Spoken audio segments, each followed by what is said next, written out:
Hello, welcome back to Psych 3400 Social Psychology. We are on our third week of lectures, and today we will be talking about social cognition. Let's begin, as we usually do, with a broad, thoughtful question as to what is social cognition. The concept of social cognition came up in our first lecture and in your first chapter's reading. I didn't cover this in the lecture, but in the first chapter of the textbook, they cover a brief history of the study of social behavior and the different perspectives that have influenced our understanding of social behavior throughout the years. One of these perspectives is the social cognitive perspective. And the social cognitive perspective is really so important to social psychology that it's also one of our main four core assumptions of social psychology. Do you guys see how I'm calling back to past lectures to highlight what's important for you to know? Social cognition is a foundational piece of social psychology, and the assumption that behavior is strongly influenced by our social cognition is integral to almost every social psychology research project that you will come into contact with. So for our purposes, we can broadly define social cognition as an investigation and an understanding of how humans organize and navigate the social world, including people in it, including themselves.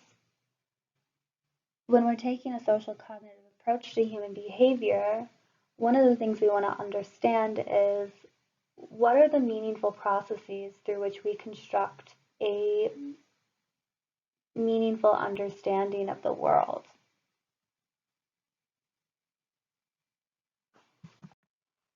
Take a step back and really consider everything that's out there in the world. Take a look in the room you're in, which you've probably sat in way too much since the pandemic began. And take in all of the objects in your room. Think of the people that you might share a house with, or those that you see at the grocery store. There's really an overwhelming amount of stimuli in the environment, and if we were always attending to it, we wouldn't be able to function. There would just be too much to consider, too much to attend to, too much to assess to make sure that we're safe. So there's something we have to do with all of the stimuli. We have to organize it and make sense of it so that way we can navigate the world in a meaningful way. To do this requires us making some assumptions about that stimuli out in the world, about us taking in this information and organizing it so that way we don't have to worry about it all the time. But this, of course, then can lead to missteps occasionally, or just differences in behavior. And so this is what we'll spend a lot of the lecture talking about today, is how we take in this information, organize it, and then how that subsequently affects our behavior. Okay, so first I have a nice example for you guys from Key and Peele. I don't know if any of you guys have watched it. When it first came out, I thought it was a Chappelle Show ripoff, and so I was really snooty about it, but it's actually pretty good. So I should disclose that this clip does have a lot of profanity in it, and so if you're not comfortable with that, that's completely fine, obviously. And you can just skip to the next slide right after this, where I'll talk about some of the things that happened in this video and why it's relevant to our lecture today. But hopefully you guys are okay with watching it. And if you are, go ahead and go into the PowerPoint and find the video, and you can watch it within the PowerPoint, or it can take you to a YouTube link, I think, either way. And then once you've watched it, go ahead and go to the next slide. Alright, so hopefully most of you were able to watch them. So for a recap, for anyone who didn't, it's these two comedians in a skit, and they're texting back and forth, and they very clearly have different interpretations of what the other one is saying, even though they are receiving right objective information from one another. There is a subjective interpretation of what's going on. So the guy that you can see in the screenshot, his name is Key. He's texting his friend Peel about meeting up, and Peel is sort of coming across like he doesn't care, and then Key responds with anger.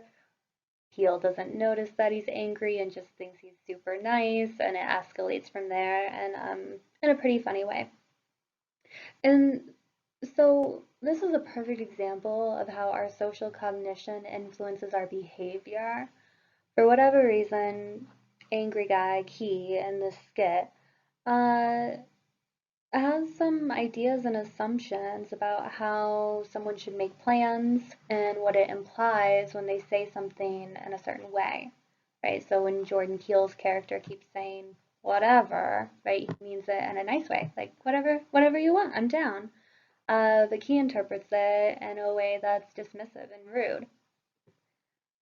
So we know that this happens a lot in text, but it also happens in our everyday situations where someone behaves or acts a certain way or they say something, and based off the assumptions and experiences we have, we make interpretations about their behavior that may or may not be true. This lecture is going to be very focused on understanding why that is and how that is. So it occurred to me while I was building this lecture that something that might feel really relevant to you guys, that is along these lines, are the assumptions, motivations, and expectations we have for dating, especially if you use dating apps. I think dating apps have, in a lot of ways, changed our cultural assumptions towards dating. Um, I think there used to be potentially an assumption of monogamy, right? That if you went on a date with someone, that's the only person you're dating. And as dating apps like Tinder and Bumble become the norm, it seems like there's more of a shift towards this assumption that you're not monogamous until you have a conversation about it. But there are things beyond that that I think are quite interesting about people's assumptions for Tinder and other dating apps. When I was in college, I had this group of guy friends, and I was really surprised to find that they felt very frustrated when they were on Tinder because they sort of conceptualized Tinder as a hookup app, and that therefore every girl on there was immediately down the hookup. And we obviously know that's not the case. And to them, this is what the app was for, and therefore anyone not using it is being rude or disingenuous. Really, though, what we find is that people are motivated to use Tinder for a lot of different reasons. So this one study found that sex and love is a big reason for Tinder. Tinder is used for casual hookup type relationships, but long-term relationships also come out of it quite a bit as well. Tinder is also used for self-esteem enhancement. So I think we maybe talked a bit about self-esteem enhancement in the first lecture, where I also talked about self-verification theory. So it's a pretty straightforward concept. We like to feel good about ourselves and we seek that out. I don't think it's a surprise to anyone that people often use Tinder for self-enhancement. What was interesting is that this research project found that people who use Tinder primarily for self-esteem enhancement also tend to endorse more problematic Tinder use. So when I say problematic Tinder use, what I'm talking about is sort of addictive behaviors towards Tinder. They found that problematic use is something that dominates your thinking, affects your mood, causes negative emotions when you aren't using it, and conflicts with your relationship. And so you or someone you might know might have some problematic Tinder use behaviors if you find yourself thinking about it a lot, getting a lot of positive feedback from it, etc. One of my friends browses Tinder every morning when he's waking up, which I find to be very interesting. Along those lines, one of the other main motivations for Tinder is boredom. And so, a fun story I have about this is that I met my current boyfriend on Tinder, and he casually mentioned to me that he had deleted Tinder and then re downloaded it out of boredom, and that's how he came across my profile. So, we're basically a modern day Romeo and Juliet. What's interesting to think about here, though, is what came up on the slide before with the Key and Peele skit. We often go into social situations assuming something, and oftentimes assuming that the other person assumes the same thing as us. But that's really not the case. So if you're on Tinder or a different dating app, it's very possible that the person that you match with might not be using it for the same reasons you are. And their motivations for using it might suggest then that they will behave differently in their use of it and could lead to some incompatibility or just maybe some social fissures. One of the other interesting things about Tinder is that it plays into judgment of other people. And so this one research project found that Tinder users were judged as less trustworthy, just in general. So when people are presented with the same pictures of a given person and told that this is a Tinder profile versus a Facebook profile, they're just judged as less trustworthy. This is especially true for men versus women who are using Tinder. This could be due to women being judged as warmer, nicer, less threatening. You can see how personality factors and demographics then also play into these judgments of social behavior. So just on this slide, we have covered a lot of important things to understanding social cognition, including cultural assumptions, personal beliefs and experiences. This is going to come up a lot as we go through this lecture. So now that we have some working examples that hopefully make sense to us and make this material a little more engaging, let's take a step back for just a moment and discuss the historical context of social cognition and really what it's derived from. Social cognition is derived from Gestalt psychology, which is the school of psychology emphasizing that humans perceive the environment in patterns and configuration rather than individual components. So the famous line associated with Gestalt psychology is that the whole is more than the sum of its parts. This is significant because I was just saying to you guys that the world is full of such an incredible amount of overwhelming stimuli that we have to make sense of it somehow. We have to build some kind of workable pattern out of the stimuli being thrown at our faces to make sense of the world and to navigate it with a sense of safety. This is consistent with Gestalt psychology. Take a moment and look around your room, whatever room you're in, and just scan it for maybe a couple seconds. The fact that you can look at an external space that is presumably full of items in just a couple seconds demonstrates how you are processing the environment in a configural fashion rather than a way that looks at the individual components. If you were to stop and look at the individual components of everything in the room you're sitting in, it would take minutes or even hours to really identify and consider everything there. Configural processing, so that is taking in something as the whole rather than the sum of its parts, allows us to process environments quickly and to habituate, right, or become comfortable with environments.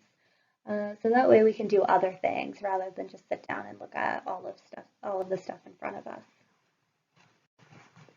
Consistent with this, people construct their own understanding of reality. So there's so much stimuli out there that we need to make sense of it, and we can't make sense of all of it. So typically, we take the ambiguity of reality, right, and start selecting pieces of information that make sense, eventually organizing them into a knowledge network that we can use to navigate the world. What this means is that every human feasibly has a slightly different understanding of the world because they have had to create their own unique knowledge network. As we'll talk about throughout this lecture, this knowledge network is influenced by a number of social things, including our cultures, but nonetheless, each individual human is organizing their own knowledge network. I really think it's interesting to think about the way we take in information and how we habituate to our environments. You can think about this in more mundane ways, and then it'll hopefully become more interesting for you as you go through the lecture and learn about how it relates to social psychology. So another example I can think of is driving.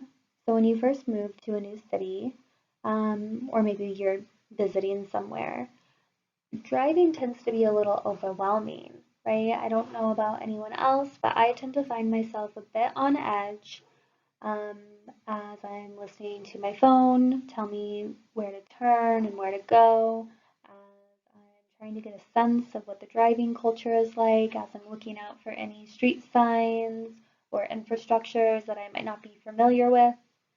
For example, I don't think there are a lot of roundabouts in Colorado Springs. So if you've ever been to a city that really relies on roundabouts, it's quite overwhelming to navigate at first. And you really have to put a lot more thought into it than you would if you were driving in a city you know very well.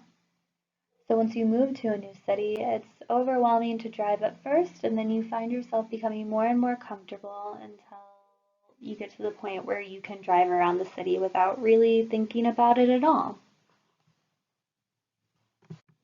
Later on in the lecture, we'll talk a bit more about that, how there are these processes that involve a lot of conscious control that eventually become more automatic. So this is a general human tendency to take in information and organize it in a way so we don't have to worry so much about it. So next, let's start discussing the why of social cognition. What are the motivating factors that guide us in taking in this information and organizing it? First, let's talk about the theory of lay epistemology. So this theory was introduced to understand how people form knowledge and then modify their knowledge of the world. According to Kruglanski, that's me guessing how to pronounce his name, there are three broad epistemic motivations. And then for anyone who doesn't know what epistemic means, it just sort of means meaning or knowledge gathering.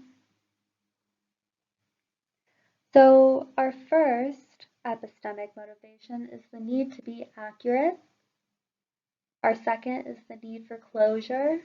And the third is the need to confirm. And we're going to cover all three of these in the next few slides. And then as you go throughout the lecture, try to keep these in your mind. And you can also consider how they play out in your everyday life. Because we have these three broad epistemic motivations, but as everything in social psychology, the extent to which they play out for each person depends on a number of factors. So some people are just going to have a personality tendency towards one of these epistemic motivations, but they also tend to depend on the context. The first epistemic motive, as I already mentioned, is the need for accuracy. So this just really refers to the need for objective information. For people sort of feeling that motive for the need for accuracy, there's a desire to see the whole picture, to whatever extent you can, know everything that's going on. When this is measured as a personality variable, it's often called need for accuracy, but also need for cognition. The need for accuracy often emerges when being inaccurate can result in undesired outcomes. So you can think about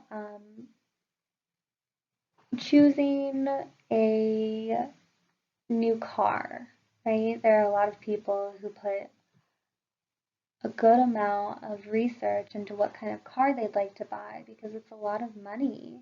And also, side note, a lot of people die in car accidents. So you should buy something that's going to keep you safe. The downside, though, of this need for accuracy is that it's a long process that requires a lot of time, thought, and energy. And so when you don't have time or cognitive capacity or energy, need for accuracy might not be a feasible motivation.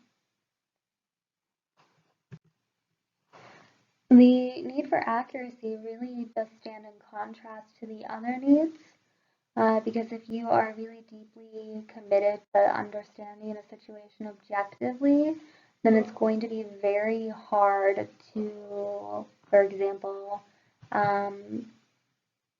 achieve closure.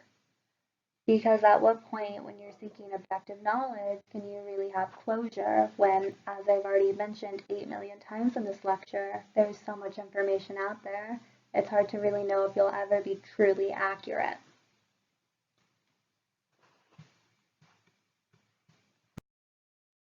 So our next epistemic motive is the need to reach closure.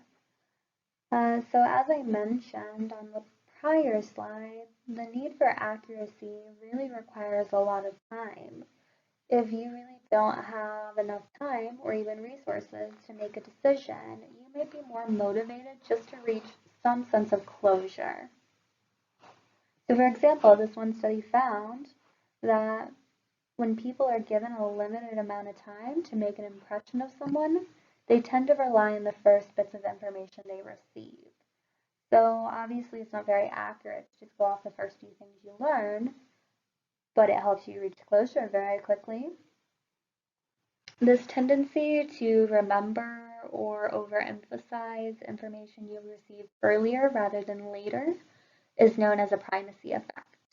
This is also studied in neuropsychology and cognitive psychology for people who are just generally interested in how information gets encoded into one's memory.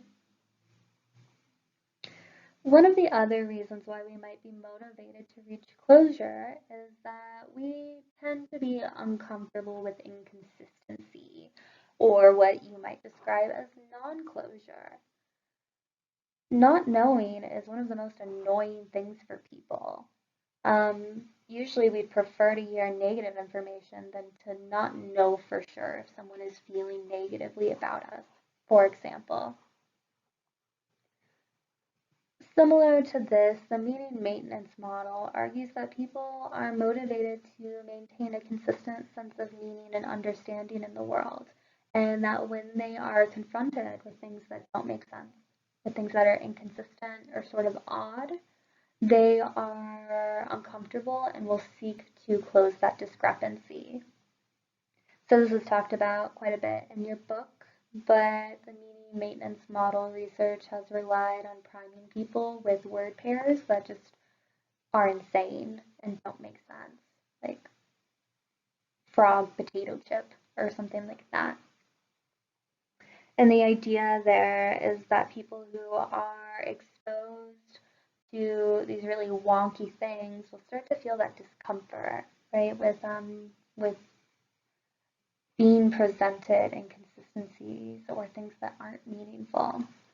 A fun fact about this research too is that they have used short films by David Lynch. I don't know if anyone's a David Lynch fan, but he did some short films that I think were called Rabbits or something like that. And they found that it increases feelings of discomfort and meaninglessness in participants. So that's a fun fact for you.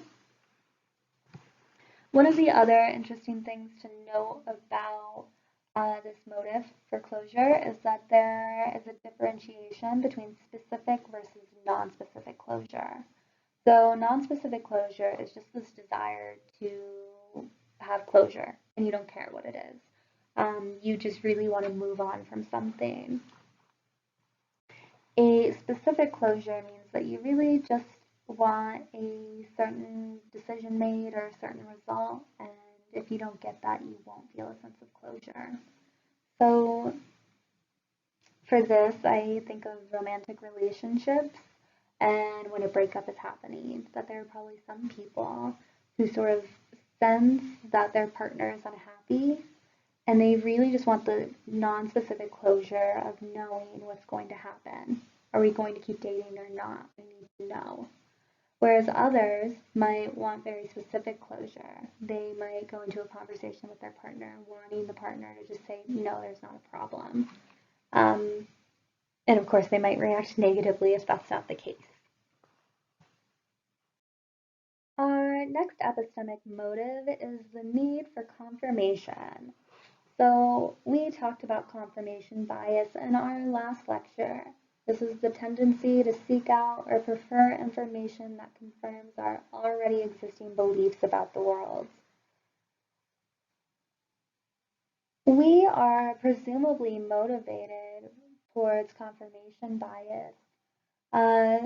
So we can feel like we have a good understanding of the world.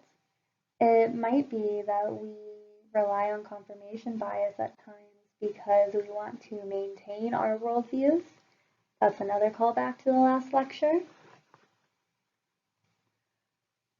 As we talked about when confirmation bias first came up, we know that evaluations of evidence for or against capital punishment are influenced by pre-existing beliefs about capital punishment, and that this presumably is pretty true for most information.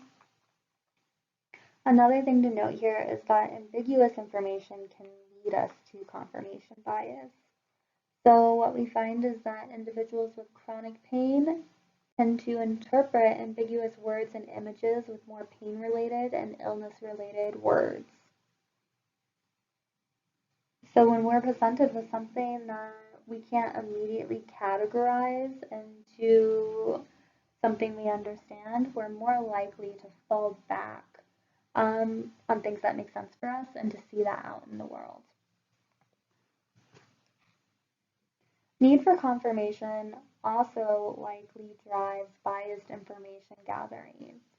So one study that I forgot to cite here, sorry about that, found that being told a speaking partner was extroverted or introverted led to different questions being asked to prove whether that partner was in fact extroverted or introverted. So what I mean here is that they took a bunch of participants, told them they would be talking with someone, said they're extroverted and you should confirm that. And so, of course, participants had this hypothesis and they only went forward trying to confirm that hypothesis. But what you should know is that you can also confirm a hypothesis by disconfirming other hypotheses. Not literally, but it helps you provide further evidence for that. Biased information gathering is really relevant for anyone who is interested in clinical psychology or doing some sort of assessment. So even if you go into social work or criminal justice, anywhere where assessments happen, we develop these assessments that are supposed to be neutral and objective. And to be fair, these psychological assessments tend to be more reliable than just sending a bunch of interviewers out to talk to people. But nonetheless, when people already have a pre-existing idea about someone, they tend to look for information to confirm that. An example, and it's another clinical example, I hope that's okay, is that I study post-traumatic stress disorder. And so when I get a client at the Veterans Health and Trauma Clinic, in my interview, I'm going to really have a bias towards assessing and diagnosing PTSD. And I might not ask about other disorders as much because I study trauma and they've shown up to a trauma clinic and that suggests it's about trauma. But nonetheless, that's very biased of me. Confirmation bias also extends to ourselves and our understanding of ourselves. So this is related to the concept of a self-fulfilling prophecy, which is the phenomenon whereby initially false expectations cause the fulfillment of those expectations. So your book talks about an interesting study where teachers were informed about the aptitude of certain students, and it was randomly assigned. And then students who were proposed to have really great aptitude ended up doing better later on. This is consistent in a lot of different areas. So that study that your textbook talks about really talks about the impact of teachers on their students and how that improved aptitude. However, there was another study that found that children who have more difficult relationships with their parents are more likely to expect being rejected by social peers in adolescence.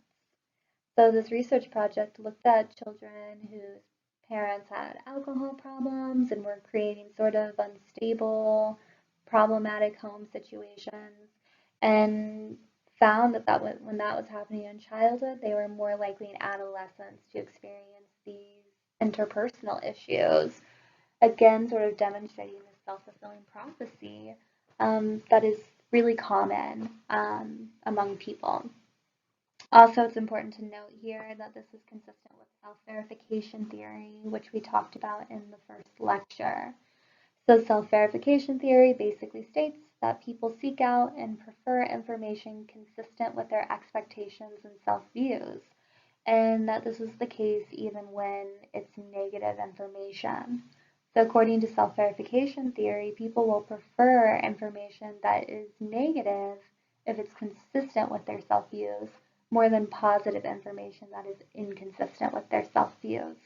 So we can expect that these children who are demonstrating this self-fulfilling prophecy, right, of being sensitive to rejection by their peers, probably would prefer to hear more negative information about themselves than positive because it would be consistent with their self-views.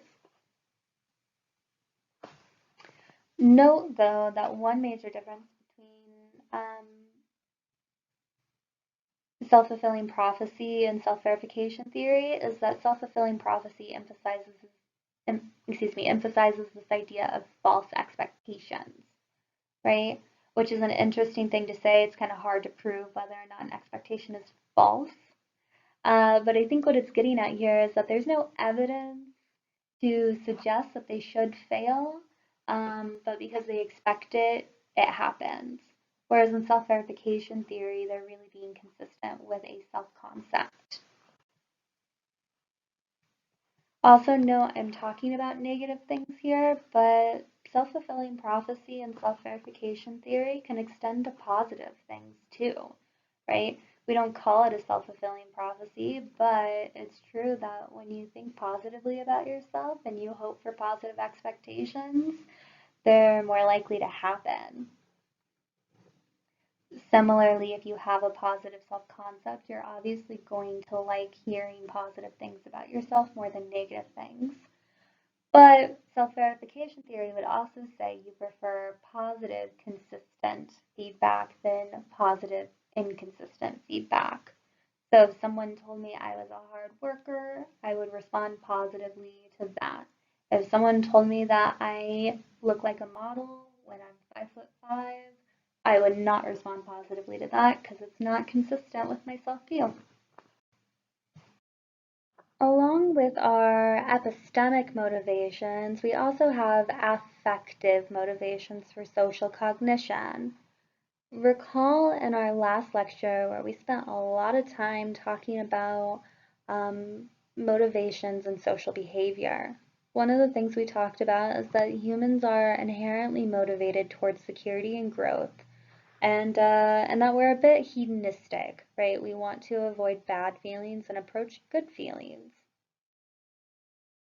As we kind of covered in that lecture, our emotions presumably evolved to keep us safe, right? So our negative emotions distance us from things that might harm us, and our positive emotions keep us oriented towards things that will make us safe, happy, and more likely to reproduce.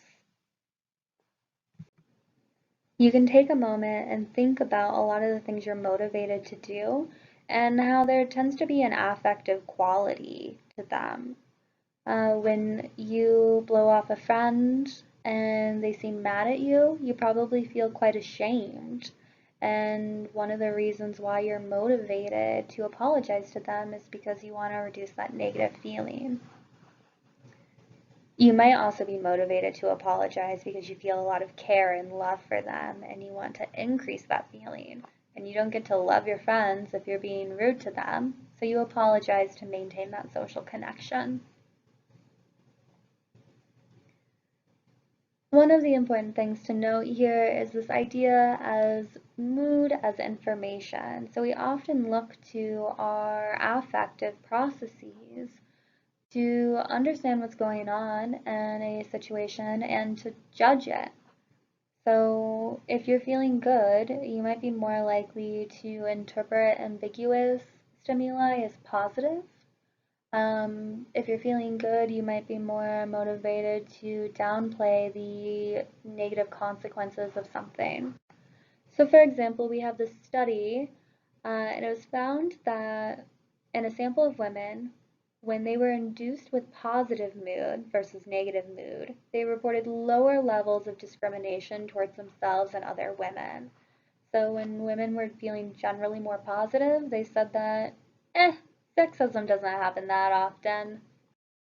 What's interesting is this only happened when an external attribution for the positive mood was not provided.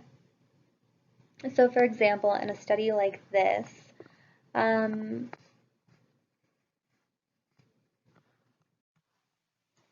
participants were just told that they had been given research materials to make them feel more positive. And so then what the study found was that among those induced with positive mood, those who were told that they were being induced with a positive mood didn't actually report lower levels of discrimination towards themselves and other women because they now had a reason for their positive feelings. And presumably those didn't feed into their judgments of discrimination and sexism. It was only when women were feeling positive and they didn't know why that they then fed that into their interpretations of discrimination and sexism. So we're about to take a break, but I wanted to briefly review what we've talked about so far. Um, the setup of this lecture is a little interesting. We've taken a very broad approach to what we're talking about, and now we're about to get into some specifics and then move into more broad topics again. And so before we get into the specifics, I just really want to touch on what's important to take away from this first part of the lecture. At this point, I've said it so much, but take away that the world is full of overwhelming, often contradicting stimuli that must be organized in a coherent fashion. We need it to make sense to us, and through this process of organizing things into coherence, some things get lost in the process, and that's important for understanding social cognition. Also realize that we have basic motivations for how we organize this information. And we covered that with the lay epistemics and then the affective motivations. As we move through the next part of the lecture, keep these in mind. Okay, and now it's the break time, so this is a good place to stop for anyone who likes to break up their lectures. Okay, welcome back to anyone who left.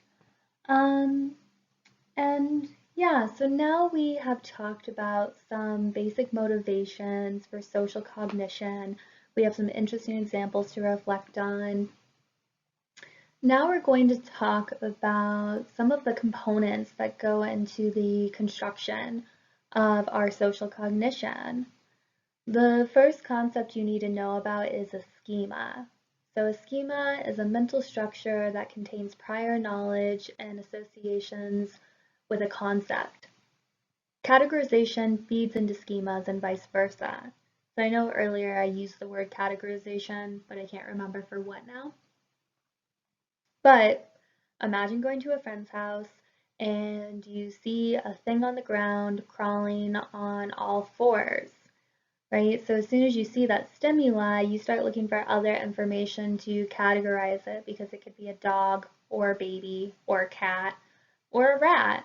And once you categorize what it is, you are going to activate a schema for how to react to it, right? So a dog or a cat you'd pet. You could also pet a baby, but maybe you would just pick it up and say hi.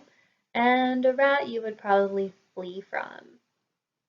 So our schemas act to help us understand what's out there in the world, and to give us directions for how to react and manage it. It's important to note that cultural knowledge contextualizes and guides our schema developments. So what I mean by this is that our cultural upbringing, the media representation, the popular stories and mythos, and our socialization all lead into the schemas we have for navigating the social world. So you can potentially think of examples for all of these and how they've fed into your understanding. For example, you maybe have not been to many funerals, or perhaps you have, but if you're young, you probably haven't been to very many. But you know, based off of media representations, story from your friends, family, and peers, etc., what is supposed to go on at a funeral, right? That you wear black, that you're quiet and probably shouldn't laugh.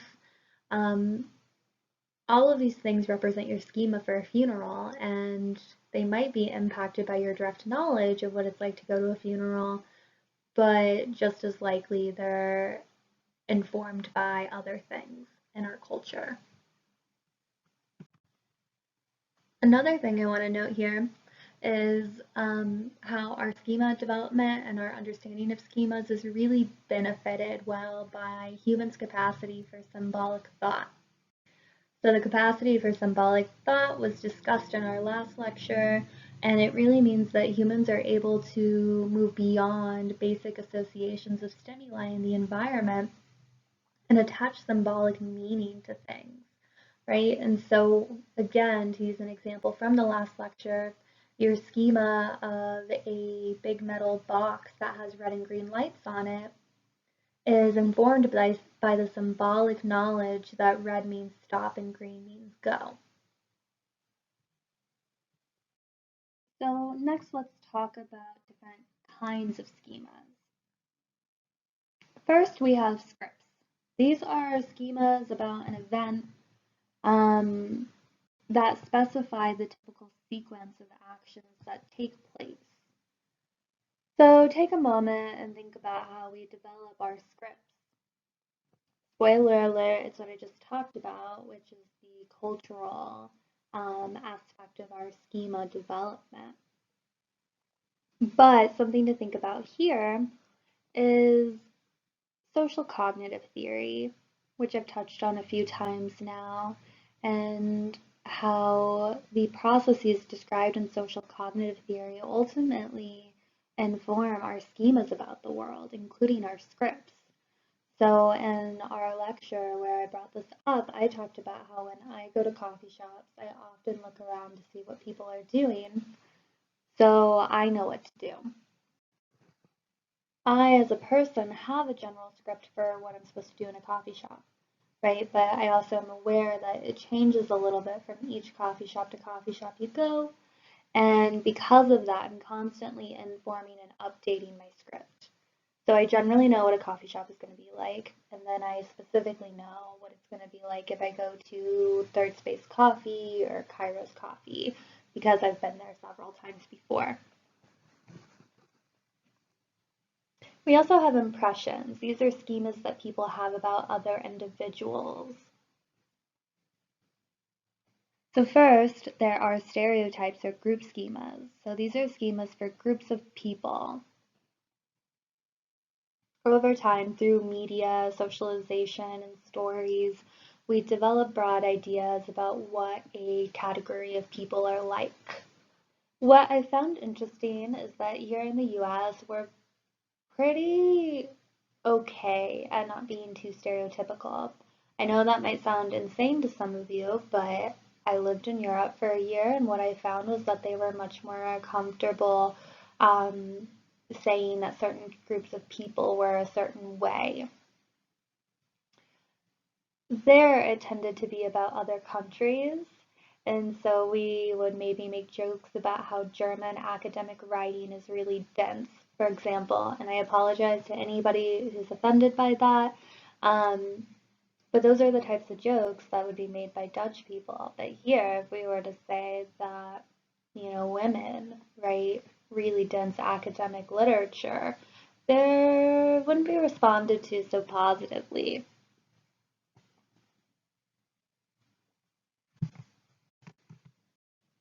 People often argue that stereotypes come from truthful information. I can't dispute that. There's always going to be evidence to support a stereotype.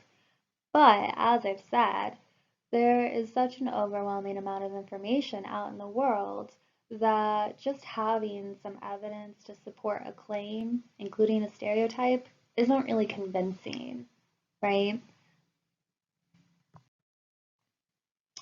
Our schema development often comes from biased sources of information, such as rumors and gossip, stories from other people, cultural representations.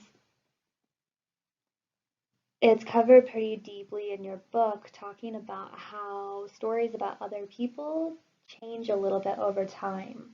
People conveniently leave out information, or they only tell the most scandalous parts of a story, and you can then see how that can contribute to negative or untrue stereotypes about certain groups of people.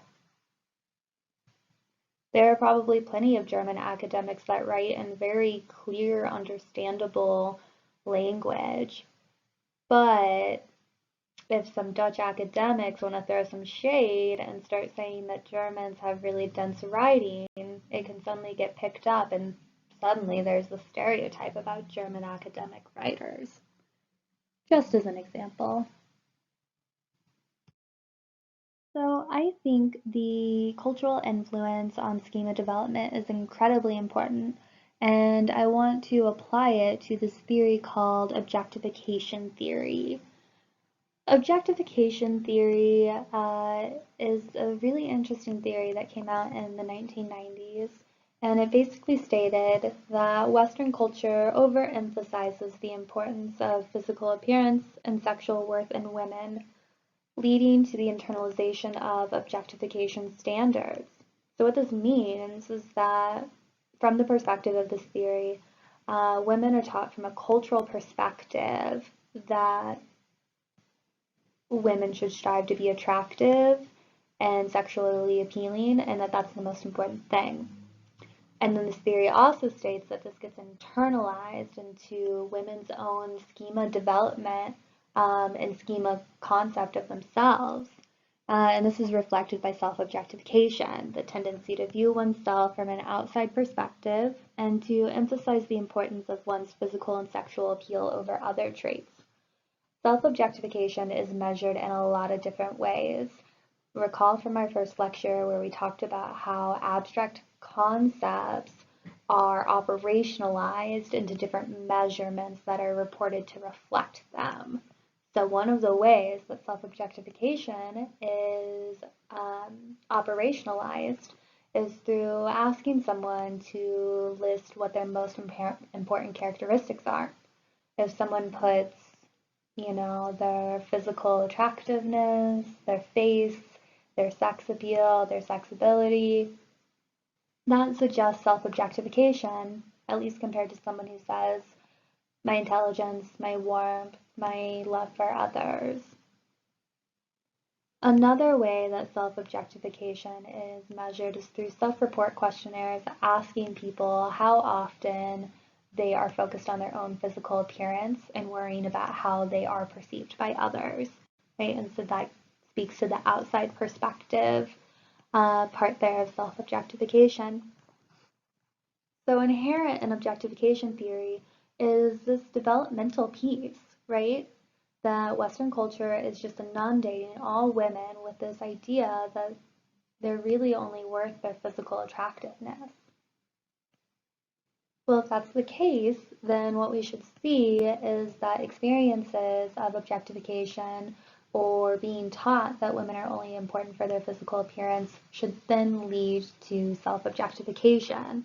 And we have some research that really supports that idea.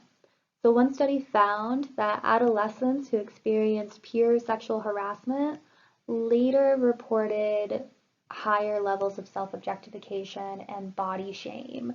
So they found themselves more focused on their physical appearance and feeling worse about their physical appearance.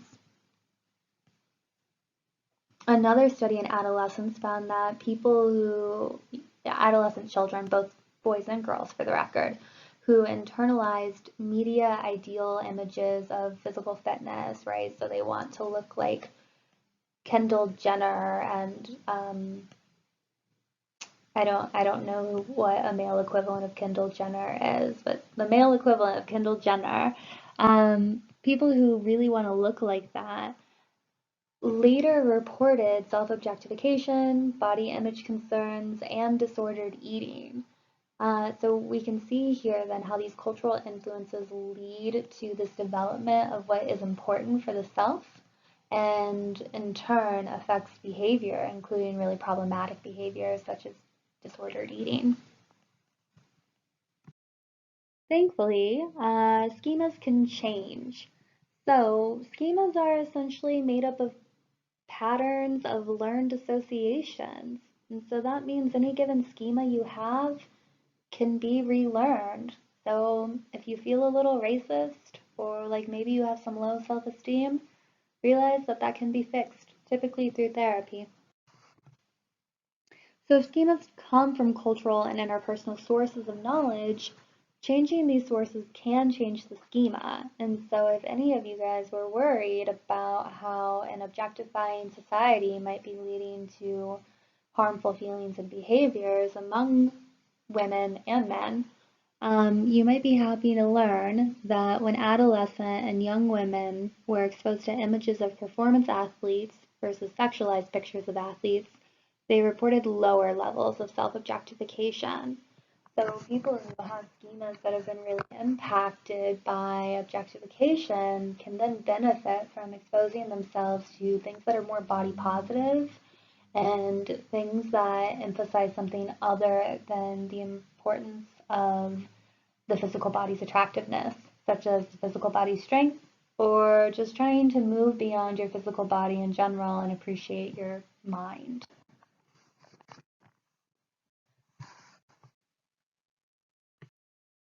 Along those lines, here we have a video of Richard Petty, who has a great last name, talking briefly about social cognition.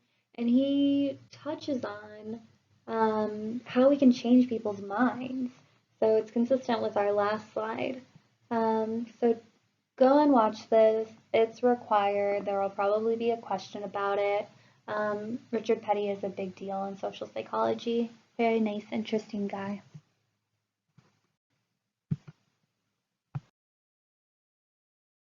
It shouldn't come as a surprise at all that our schemas influence quite a bit. You know, they're the building blocks of our understanding of the social world. So schemas influence a wide range of things, including what we pay attention to. So there have been a lot of really interesting eye tracking studies finding that when you make salient, right, or prime something, it guides where people pay attention to a given stimulus. So there was this really funny study looking at the baby schema concept. And basically the baby schema concept is that there are these infantile traits that are very appealing to humans, right? So we see something that seems very babyish and it induces empathy and caretaking in us.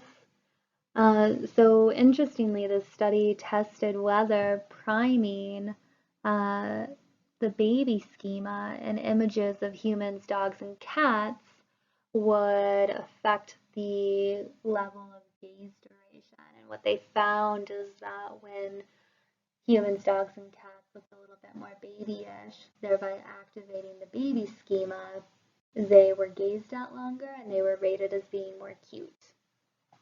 I think that's just a hilarious study and very interesting. Our schemas also influence the meaning we assign to information and experience, especially when it's ambiguous. And so when we're filling in the blanks, we rely on our schemas to inform us. Our schemas also influence how we interpret nonverbal behavior. This is super common, where you can look at someone and you sort of assume a lot of things based on their body behavior. If their arms are crossed, if their mouth is turned downward a little bit, or their eyebrows kind of scrunched, you immediately assume that they're negative, right? So this is kind of like a, sorry, I'm going to be a little profane for a second, but resting bitch face. A lot of people say that they have resting bitch face or RBF. Um, and it's really a struggle for them because what they find is that their face is activating these schemas in other people, right? It's making other people think that they're angry when really that's just their face.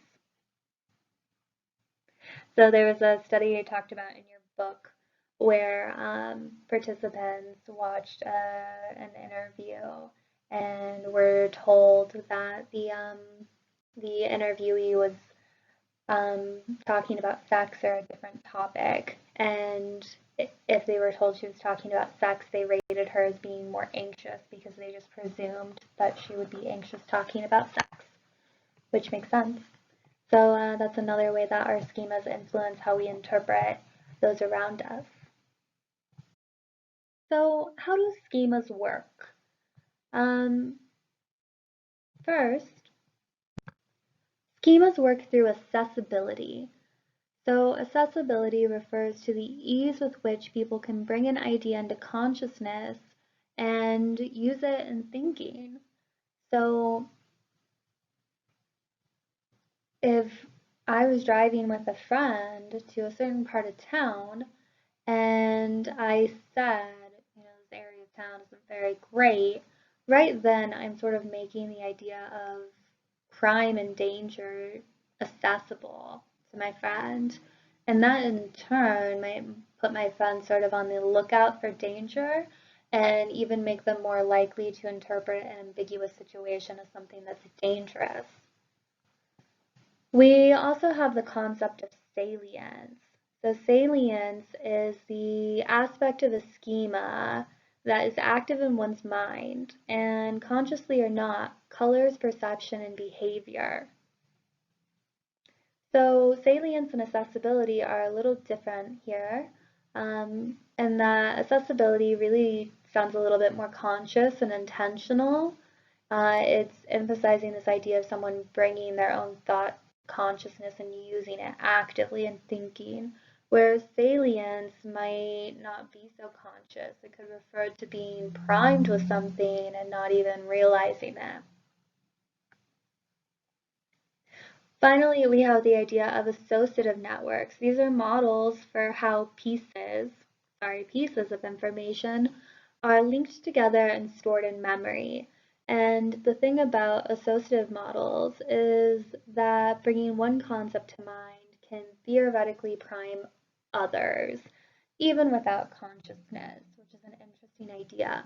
The idea of associative networks is all over social psychology, and what you'll find is that a lot of research, especially in the 80s and 90s, was really focused on coming up with like these really cool and almost sexy ways of priming an associative network. Um, But something like I don't know if I've told this story before, but there was a study finding that a woman dropping a tampon led to people sitting further away from her, right? And so the idea there is that tampon activated some kind of associative network that maybe activated feelings of disgust or discomfort with the fact that women have menstrual cycles, leading then for the participants to distance themselves from her. Here is an example of an associative network. There's one about Star Wars in your book, and so that's kind of fun to look at. This one is about Tiger Woods, and a fun fact about this, as it states in the editor's note, is that the figure was submitted for publication prior to some interesting news coming about Tiger Woods that I think probably has really changed some people's perspective of him. Take a moment here and think back to whenever you watched the last lecture. And if anything, and week 2 kind of feels a bit related to this concept of an associative network for you.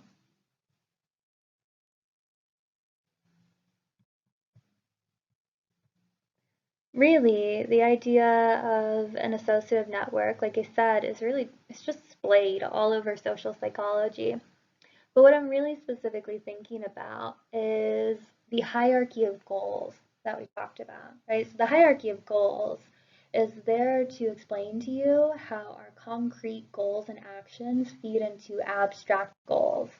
So how doing something like waking up at 7 a.m. every morning is actually related to your goal of being a successful human, and how your goal of being a successful human is ultimately related to you being your ideal self.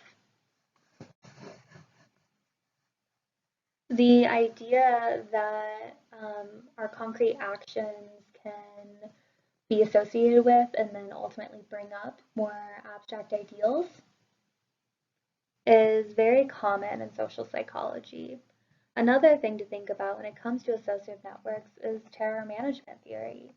So terror management theory states, right, that we do so much in our life ultimately to avoid the idea of death, that we invest in self-esteem structures and our personal relationships, and we defend our cultural worldview because all of this brings us a sense of meaning, which in turn makes us feel like we will symbolically transcend death, right? And so when I lay it out like that, you realize that there are several associative steps that start with you posting a selfie on Instagram and somehow end at you transcending death in a symbolic sense. So in the future, when you are thinking about other social psychology research studies and research studies in other domains as well, think about how the associative network comes into play and the assumptions and associations that are being made there. Your book also covers the idea of chronically accessible schemas, and I want to talk about this as it sort of relates to memory encoding. So chronically accessible schemas are schemas that are easily brought to mind because they are personally important and used frequently. So when you think about it from a memory encoding perspective, what this means is that there was a repeated exposure, or that something in the exposure to something, whatever it is, a given stimuli, feels so significant, oftentimes so emotionally impactful, that it gets integrated into one's understanding of themselves and the world. So people tend to interpret things around them to be consistent with their chronically accessible schemas. So we have schemas that can be activated, right? And we do that through priming the salience of a given idea or topic. And then we have our chronically accessible schemas. And so it's like those things are sort of always on the mind. So I was just talking about terror management theory with you guys. And I think, as I mentioned in the last lecture, I study terror management theory. And I think about it a lot. And so one of my chronically accessible schemas is probably just to tell my friends that whatever they're doing they're doing because they just want to avoid their own death. So that's one example of chronically accessible schemas, and it's a really annoying one. Don't be that person to your friends. So chronically accessible schemas are often closely related with personality traits and factors such as attachment style and political ideals.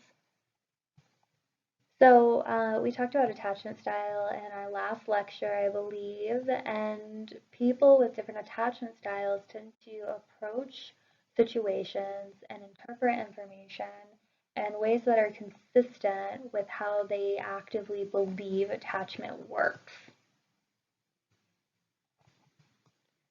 Another study found that experimental primes affected reactions to political ads, but most strongly when these primes are already consistent with existing schemas.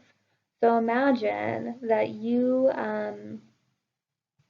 not a fan of Joe Biden, and then you're shown a political ad that paints Joe Biden in a pretty good light, right? Like it covers things that he objectively did that were objectively good.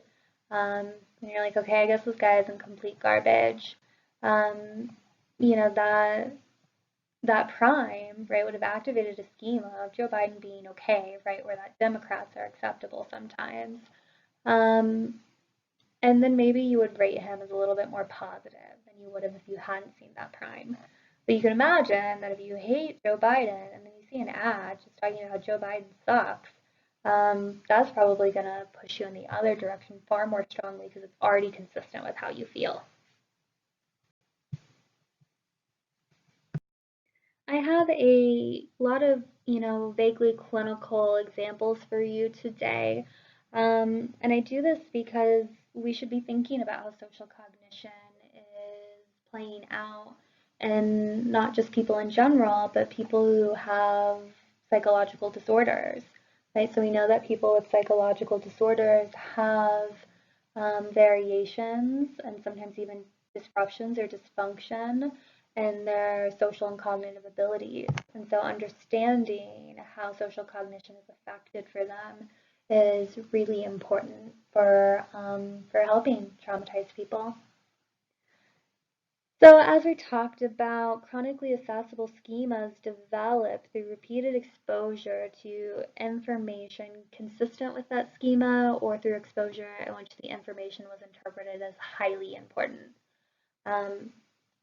Theories in PTSD propose that traumatic memories can be encoded into one's memory in such a way that they are easily and frequently triggered. And theoretically, this happens when the memories are really intense. So the main idea used to be that feeling really helpless or horrified during a traumatic experience would lead you to encode that memory in a way that it was sort of chronically accessible.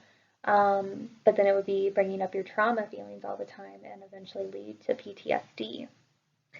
The current conceptualization of PTSD is a bit more broad now, and it doesn't require that you have felt helpless or horrified during the trauma, but nonetheless, it's still focused on this concept of chronically accessible schemas that are bringing up really difficult and problematic emotions and causing PTSD symptoms.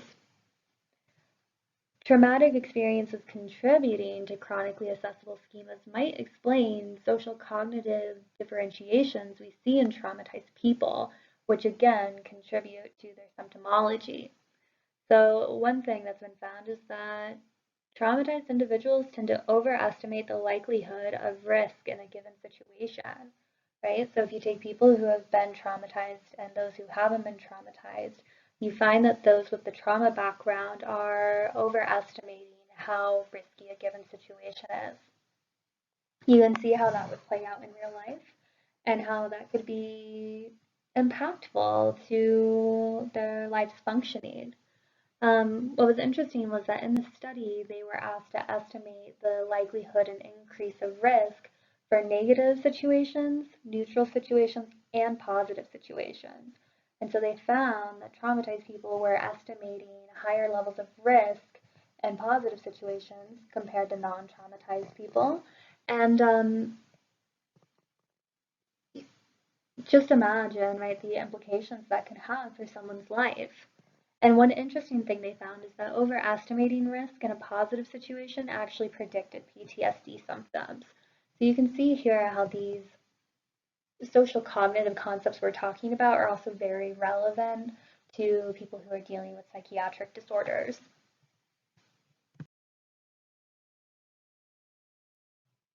So then the next question is, can priming change our thoughts and behaviors? And that should already be obvious based on what we've already talked about, that yes, it can. But there are sections in your book that cover this, and so I thought I would too. So one thing to know is that priming can guide our impressions of others.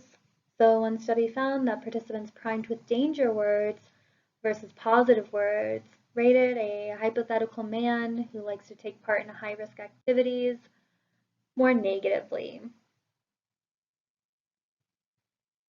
Similarly, priming can change our behavior.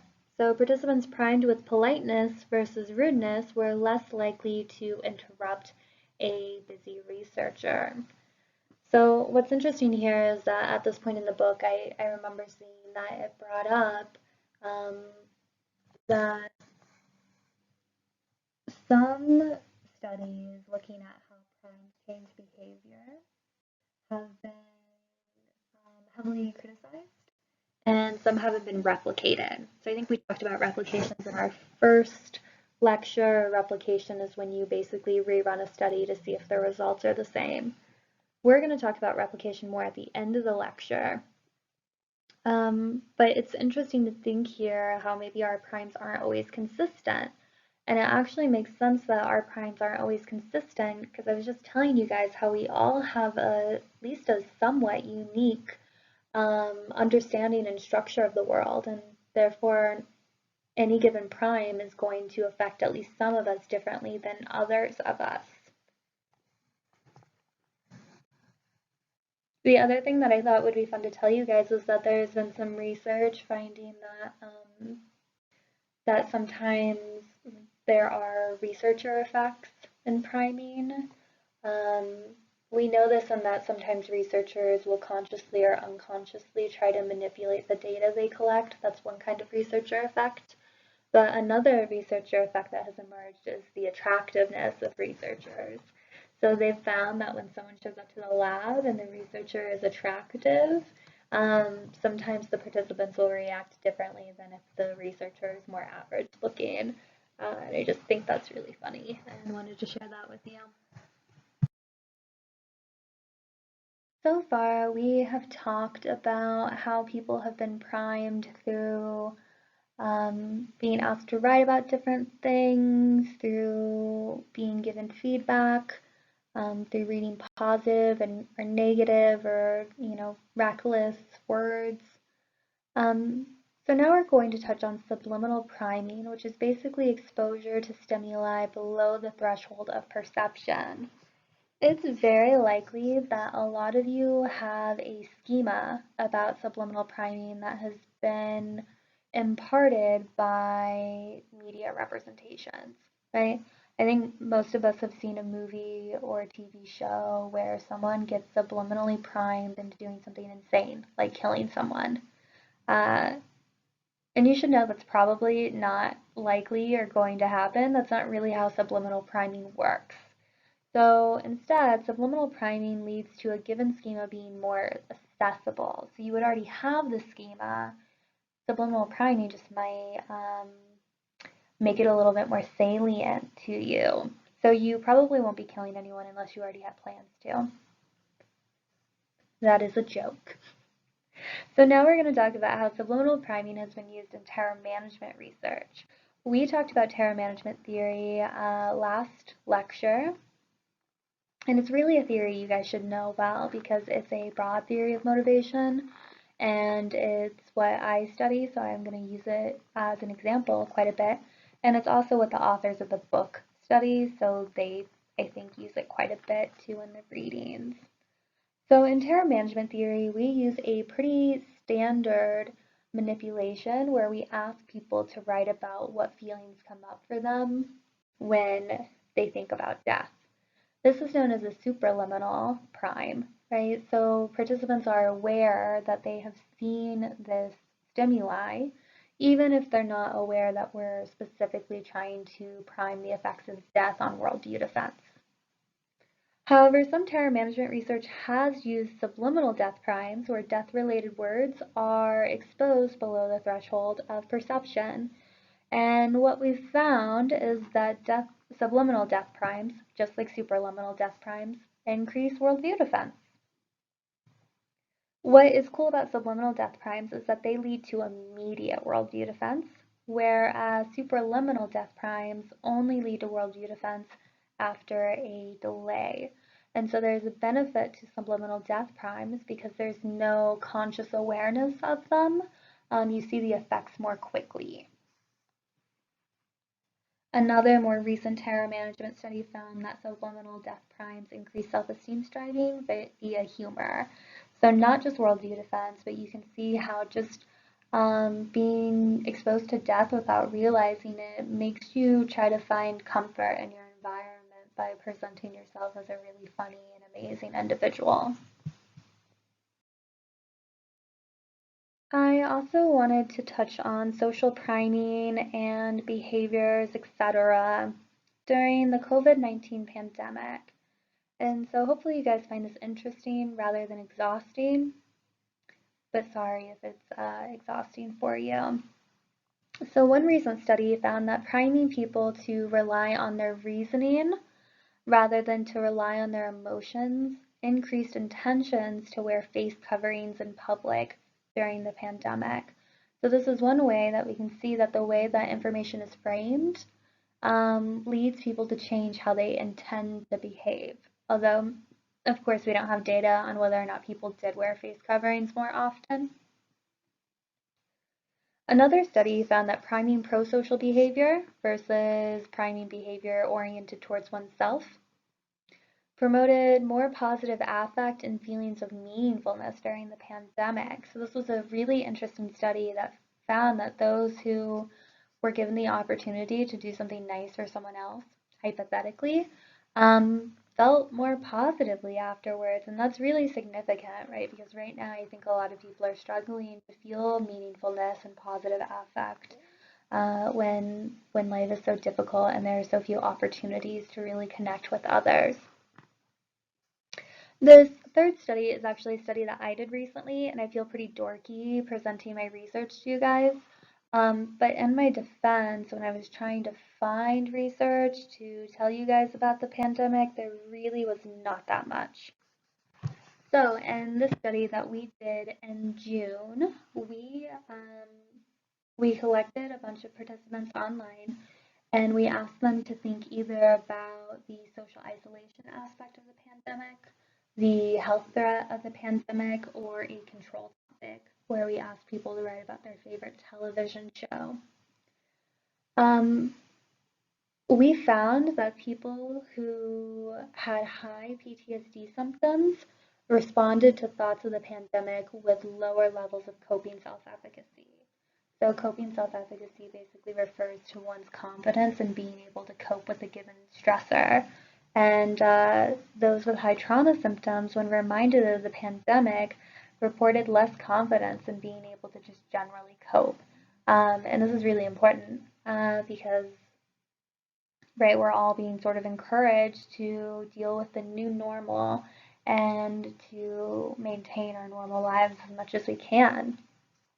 We also found that those who were feeling really psychologically affected by the pandemic, so those who felt like anxiety and worry due to the pandemic were affecting their ability to socialize, to work, to do their daily tasks, also decreased reports of coping self-efficacy after reminders of the pandemic. So here's just another example, a really timely example of how priming people can change how they're feeling in the moment. And of course, what we would assume here is that in real life, if someone was reminded of the pandemic, they would feel like they couldn't cope so well. Okay, so we can go ahead and have another break. I think that was a really long chunk. Sorry, guys. And then, yeah, come back to the rest of the lecture whenever you're ready.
So, like I said, I do research on implicit and explicit attitudes and their correspondence. So I just wanted to cover this, right? So we feasibly have these two systems that can sometimes have quite different reactions to external stimuli. And sometimes one system overrides the other. Sometimes these two systems are in tandem with one another. And other times they don't correspond very well. So the correspondence or matching of implicit and explicit attitudes depends on the topic. So our political preferences tend to correspond pretty well on an implicit, explicit level, but what we value in life less so, right? Because we all say that we value our careers and we want to get married one day and have a dog and 2 kids, because we're supposed to feel that way. But our implicit values don't always necessarily match up to that. So sometimes our implicit attitudes predict the later development of our later explicit attitudes.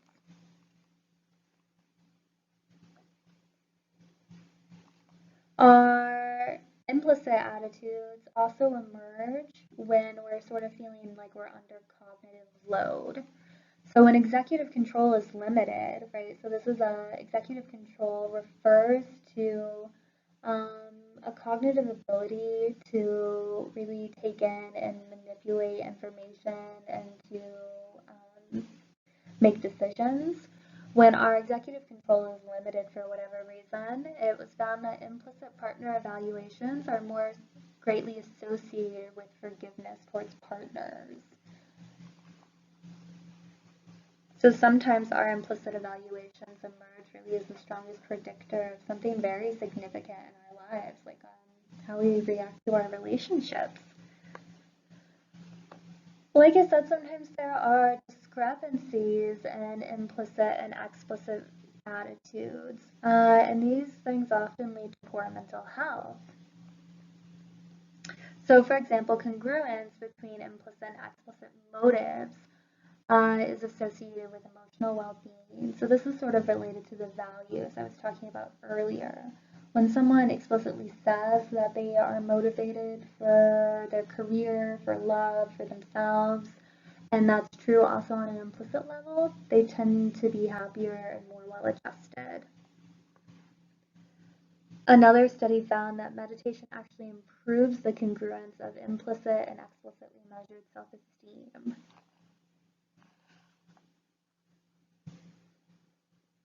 This, of course, presumably contributes then to better mental health. Anyone who's interested in mental health or has ever gone to therapy knows how well celebrated mindfulness and meditation are for mental health purposes. And the idea there is that it sort of makes you at one with yourself, right? It reduces any of those discrepancies you're experiencing and helps you move on with your life. So that research is consistent with that. So I think what's interesting is that it's very easy to take away from dual process models and the research associated with them that our experiential automatic system is flawed in some way, right? That we have these automatic reactions and usually we're changing them a little bit or they're quite negative or housed in biases. Um, and that's true. Sometimes our automatic reactions are problematic. But the unconscious is actually incredibly beneficial, and I really wanted to emphasize that for you guys. Many of our automatic processes are functional and helpful. They evolved and developed for a reason, and that was primarily to benefit us, right? So just like we have an automatic reaction to a snake, our automatic reaction to a car cutting us off or to an angry face is there to protect us. Your book covers 5 different ways that the unconscious is smart. I'm just going to cover 2 of them. First is intuition. So your book talks about how our intuitive beliefs actually help us quite a bit. So one, we have an intuitive understanding of language and the logic behind language. Another research project found that intuitively approaching a task led to higher detections of deception in that task. So in this research, people are often asked to do something intuitively or deliberatively, right? To sort of just follow their automatic processes or to really step back and think about it. And so when people are being intuitive versus deliberative, they're actually better at noticing that they're being deceived, which is really interesting. Another study found that promoting intuition actually leads women, but not men, to be more altruistic during a dictator game. So this is just like a lab uh, game that involves power over people. And so here we can kind of see how demographics interact with a priming situation, right? Where priming intuition for men didn't necessarily lead to more altruism, but it does for women. Presumably, women are sort of taught to be kind to people. Um, Men are also taught to be kind, but I think gender stereotypes present women as more nice rather than forceful. And so encouraging women to be more intuitive might lead them to rely on those more stereotypical features of themselves, whereas telling men to be more intuitive might lead them to rely on more stereotypical features of themselves too, and we tend to see men as more forceful and powerful. Another aspect of how smart the unconscious is that um, our understanding of the world and the information we take in is ultimately based in our physiology, right? And we often aren't paying attention to what our physiology is doing, or we're only somewhat aware of it. But even though we're not consciously aware of our physiological processes, that doesn't mean they're not informing how we approach different situations. And that's basically consistent with the somatic marker hypothesis, which is also discussed in your book. This is the idea that changes in the body are experienced as emotion and guide decision making. So this can refer to your heartbeat, um, your breathing, like how fast or how slowly you're breathing, but even the level of exhaustion that you feel. It's even possible that hormones are affecting your behavior. There's a lot of research on the presence of cortisol, for example, and how that's associated with psychological functioning. So really a lot of our behavior and our social behavior is associated with our physiological processes.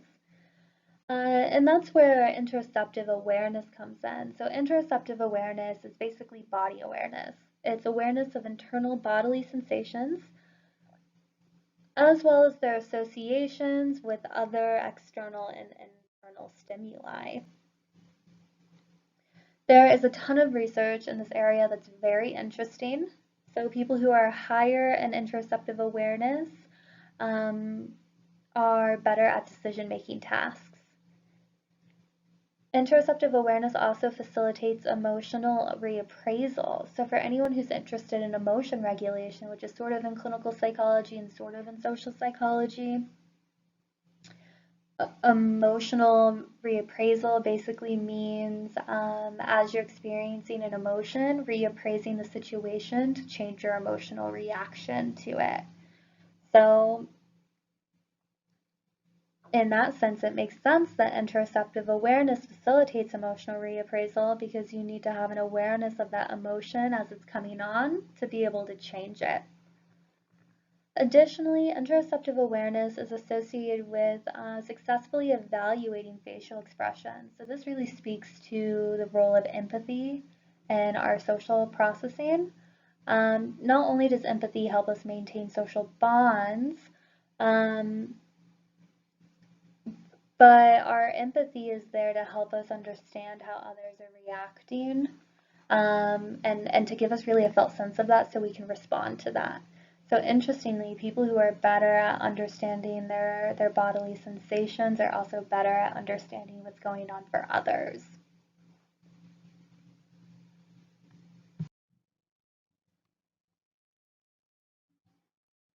So I wanted to go back to social priming and the replication crisis.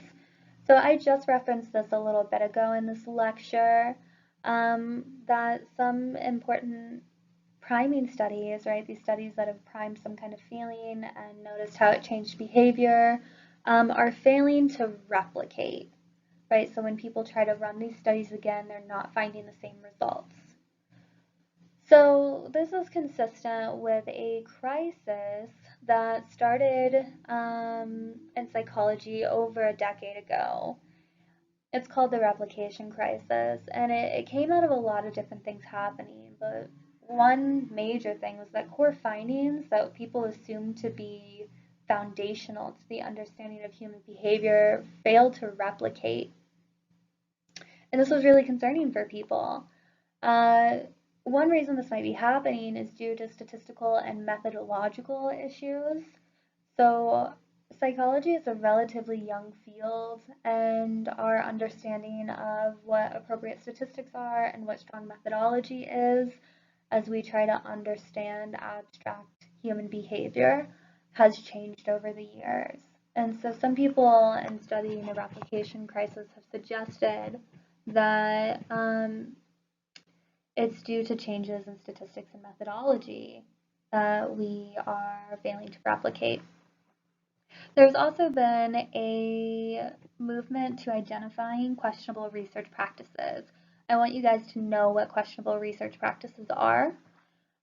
Questionable research practices are these things that aren't inherently unethical, right? They're not fabricating data, for example, but they potentially represent research in a way that is problematic and potentially misleading and may lead to these replication failures. So one questionable research practice is the selective reporting of data. So sometimes people will collect a data set full of data and then only report what's statistically significant or interesting. Another questionable research practice is optional stopping. So optional stopping refers to basically collecting enough data until your research project is statistically significant. Recall back to lecture 1 where we talked about p-values and statistical significance.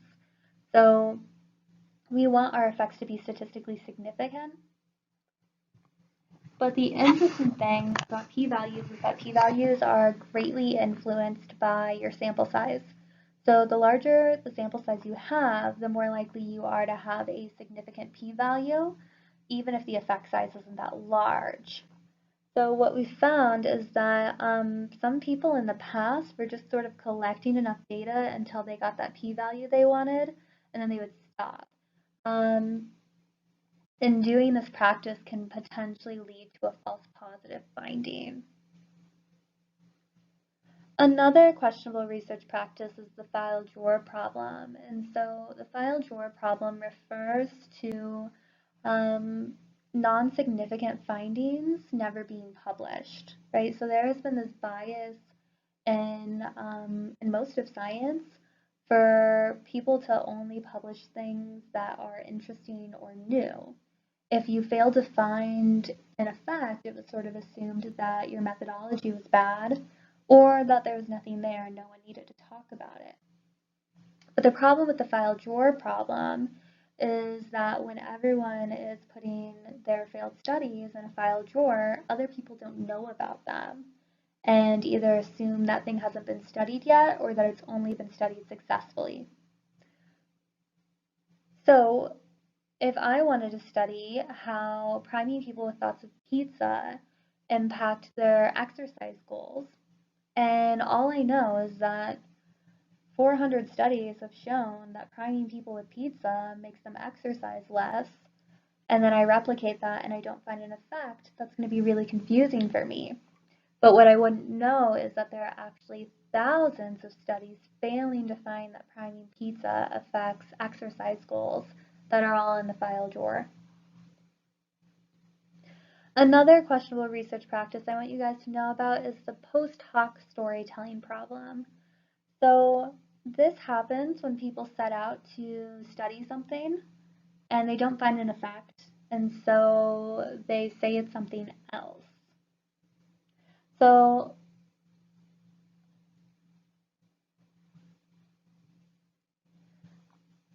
one problem with this is that our research needs to be theoretically derived, and when you're doing post hoc storytelling, it's not theoretical. You're kind of just making up a story after the fact. And that increases the likelihood that it's not going to replicate again in the future. All of these questionable research practices have theoretically contributed to the failed replications that your book talks about, and some of the things I've mentioned here. It's important to consider these things as you potentially go into research experience and maybe even research careers. And I really want you to just know about the concept of questionable research practices, and in particular know about the file drawer problem. To give you a more specific example, there was a 1996 study that found that participants who were subtly exposed to the concept of age walked more slowly when leaving the lab, right? So this is kind of what I was referencing earlier when I was saying that a lot of social psychology studies rely on this idea of the associative network and more concrete or abstract concepts within the associative network. And so the idea here was that just being exposed to the concept of age would lead to the activation of age-related stereotypes, which include walking slower. And then that for some reason participants would emulate that. That's the part I find confusing here. So a 2012 replication of this study failed to find an effect, so they did not replicate it. They also went on to test whether or not this effect was due to experimenter bias. So it's well known that researchers or experimenters who know the hypotheses of the study might consciously or unconsciously influence the study. And that's what they found here, was that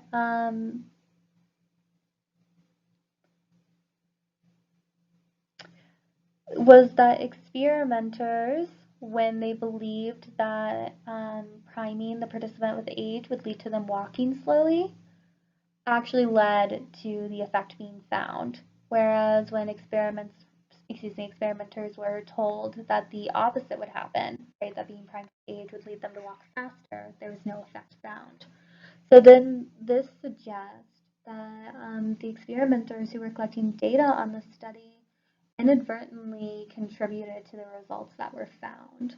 And this is often why people like to do double-blind research projects. So this is when the participant doesn't know what condition they're in, and when the researchers don't know either. So when I was in college, I was running terror management research studies, and I would never know if that participant was primed with death or control topic until after they left the laboratory. Because if I had known, it's possible that I would have tried to influence them in some way to be in line with the hypotheses that we had for that study. So this is a little bit of an existential crisis that I've dumped on you, I think, to talk about how we have all this research that book covers, and then finding that these ideas aren't as concrete or stable as we thought. So clearly what that means is we should just throw out the whole science and never do anything ever again, right? As a very dry joke on my part. No, so what it means is that we need to be active scientists and researchers as we read this research and really think about what's going on. And so you might realize that what I'm doing is a callback to lecture 1 when I talked about the different things that you should consider when analyzing a given research project. So hopefully this slide looks familiar then. So when it comes to evaluating research, you want to think about what the theory says, how it organizes and explains data. You want to think about how the data is collected and quantified. So let's think about that study we just talked about. I didn't give you details on how the data was collected or quantified, but you can kind of start to think about how mistakes could be made in that situation, right? So the dependent variable was a participant walking out of the laboratory. So presumably that means the researcher has to pull out a stopwatch and time them, right? Imagine the errors that can happen with pulling out a stopwatch and timing someone walking out of a laboratory. When do you know when to start? By the point they grab their backpack, earlier than that, when they say goodbye, right? These are things that you would want to think about when analyzing this research project. The other thing you'd want to think about are the methods and what the study design is, right? So one of the things we've already touched on is that the experimenters were not blind to the condition that participants were in, right? They knew whether or not they were being primed with age or not. And the experimenters knew what the hypotheses were, and so they knew that people primed with age were supposed to walk slower. And so even if they weren't actively trying to change the results of the study, that could lead to them unconsciously letting the stopwatch run a couple seconds longer than it's supposed to,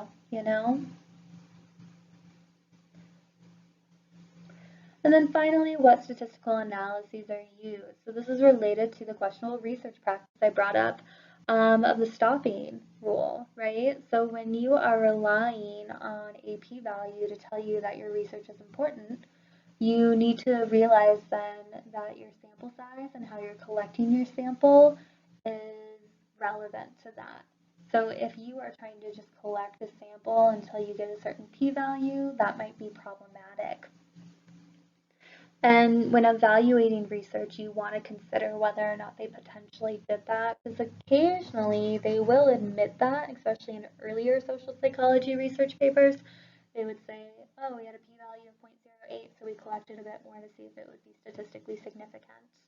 That is something that is not considered to be okay anymore. So I've covered this evaluating research page a couple times now, so you should really take away that it's very important for you guys. So I'm bringing up these issues in science and replication not because I want you guys to feel negatively about social psychology. Not at all. Rather, I want you to understand the importance of replication and of theory. Any given study does not say much about the phenomenon of social behavior. But similarly, one failed replication says just as much as one positive study. Right? So when we only have one study that represents an entire idea, you basically have nothing. Direct and conceptual replications help us know if our studies were just random little accidents or if they actually reflect a general human tendency. The fact that that study we just talked about wasn't replicated for 20 years is a little insane, right? The idea that people are walking more slowly when primed with age should be accepted based on one study just does not seem appropriate to me whatsoever. Our studies, especially our more fantastical ones, need to be replicated. They need to be replicated directly, which means everything about the original study is done over again, and they need to be replicated conceptually. And so this means that the original study isn't done in the exact way, but something that gets at the same concepts is. So in terror management theory, we think that people engage in self-esteem striving after reminders of death. And so if you remind someone of death and you find that they are trying harder to be a funny person, that's one example of self-esteem striving. A conceptual replication, arguably, would be reminding someone of death and seeing them rate themselves as more funny, right? So that's the same concept, but two different ways of measuring it. Conceptual replications help us feel more confident that we are measuring what we want to measure and that we are seeing the associations that we're aiming to observe. This research also lends credence to how important our theories are in social psychology and how theory really drives research, right? So you can't do post hoc storytelling when you have a theory that's driving your ideas. Our theories then create stronger foundations for understanding and accepting the strengths of a given base. Theories help you replicate or fail to replicate an effect, and it's all consistent within this idea that has already existed prior to your research project. So it's important when you're doing research to try to do something that is theoretically derived, because then you already have good reasoning for why you're doing what you're doing, and you're not just randomly testing something until something becomes statistically significant. Okay, that is the end of the lecture. I rushed through the last few slides because I'm running late to an appointment, so sorry about that, you guys. This is about 2 hours long, and then you guys have like maybe 30 minutes of videos to watch throughout the lecture, so I think it came to a good time. Reminders that quizzes are due this Sunday. You need Launchpad for them. If you have issues, email me. And like I said last time, we have an exam coming up in 2 weeks. Yeah, 2 weeks from tomorrow, which is Thursday. So get ready for that, you guys. Email me if you have any questions. Please look at all those videos that I linked. And yeah, I will, virtually see you guys when I see you. Okay, bye.